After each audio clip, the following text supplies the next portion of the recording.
అట్లాగే మీరు చెప్పినట్టుగా డాన్ డాన్ అంటే డ్రగ్స్ అవేర్నెస్, వెల్నెస్, నావిగేషన్ అంటే ఏంటి? మీరు ఇందాక చెప్పినట్టు అన్నారు కదా, ఎట్లా ఐడెంటిఫై చేయటం, వీళ్ళందరినీ ఎట్లా మీరు తీసుకొచ్చి రీహాబిలిటేషన్ చేస్తారు. ఆ ప్రోగ్రామ్స్ అన్ని చేయాలంటే మేము కమిటీ ఏర్పాటు చేసాం ఆ డైరెక్షన్ ప్రకారం.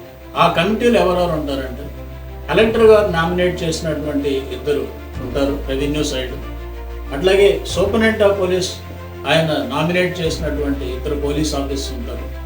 రీసెంట్గా దాంట్లో మన అడిషనల్ ఎస్పీ గారు నామినేట్ చేయబడ్డారు మెంబర్గా, ఒక సిఐ గారు కూడా నామినేట్ చేయబడ్డారు. అట్లాగే ఒక district medical and health officer ద్వారా టీమ్ ఆఫ్ డాక్టర్స్ని కూడా మేము నామినేట్ చేసాం.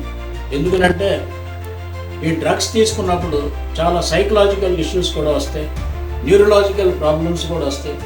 వాళ్ళని అసెస్ చేసి సైకియాట్రిస్ట్ని కూడా ఆ కమిటీలో ఉండేటట్టు మేము ఏర్పాటు చేసాం. మొత్తం 10 మంది వరకు ఆ కమిటీలో మెంబర్స్ ఉంటారు.